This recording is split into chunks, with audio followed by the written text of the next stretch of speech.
नमस्कार। आज हम हिंदी साहित्य का इतिहास, जो कि आचार्य रामचंद्र शुक्ल जी द्वारा 1932 ईस्वी में लिखा गया, इससे संबंधित महत्वपूर्ण तथ्यों को समझते हैं। तो चलिए शुरू करते हैं। हिंदी साहित्य के इतिहास लेखकों में सर्वोच्च स्थान आचार्य रामचंद्र शुक्ल जी का है। उनका ग्रंथ हिंदी शब्द सागर की भूमिका के रूप में लिखा गया था। हिंदी साहित्य का इतिहास सर्वाधिक वैज्ञानिक दृष्टिकोण लिए होने के कारण सच्चे अर्थों में साहित्य का इतिहास ग्रंथ है।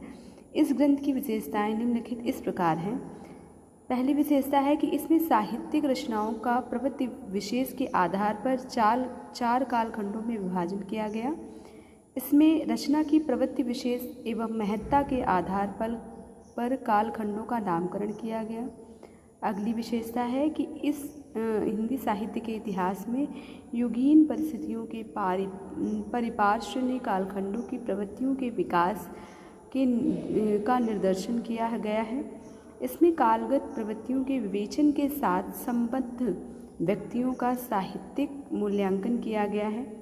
अगली विशेषता है, इसमें प्रवृत्ति विशेष से अलग पड़ने वाले कवियों का उल्लेख फुटकल शीर्षक के रूप में किया गया है। इस ग्रंथ के विवेचन में प्राच्य एवं पाश्चात्य पद्धतियों का समन्वय किया गया है। इस ग्रंथ में परिपक्व विचारधारा तथा सुस्पष्ट प्रतिपादन शैली को अपनाया गया है। आचार्य शुक्ल जी उपर्युक्त ग्रंथ के अत्यंत उपयोगी इतिहास ग्रंथ की कतिपय निम्नलिखित विशेषताएं भी स्पष्ट करते हैं, जो कि इस प्रकार हैं। आचार्य रामचंद्र शुक्ल जी कहते हैं कि रचनाओं का वर्गीकरण इतिहास को सीमित कालखंडों में बांट देता है।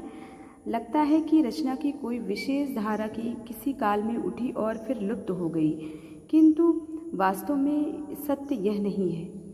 इसमें आधुनिक काल कई उत्थानों में विभाजित हो गया। इसमें उत्तर भारत के योगदान को अधिक महत्व देने के कारण दक्षिण भारत योगदान को अपेक्षित महत्व नहीं मिल पाया है। लेखक के लोक धर्म के प्रति उत्कृष्ट आग्रह के कारण कबीर और सूर जैसे कवियों के प्रति न्याय नहीं हो पाया है। साहित्य के साथ साथ अन्य कलाओं के विवेचन एवं साहित्य के साथ उनके आदान प्रदान की चर्चा का अभाव है। इन त्रुटियों के रहते हुए भी शुक्ल जी का इतिहास साहित्य प्रेमियों एवं परवर्ती इतिहासकारों के लिए पथ प्रदर्शक रहा और अद्यावधि इसे प्रामाणिक ग्रंथ की संज्ञा दी गई। आज के लिए इतना ही। मिलते हैं अगले वीडियो में। धन्यवाद।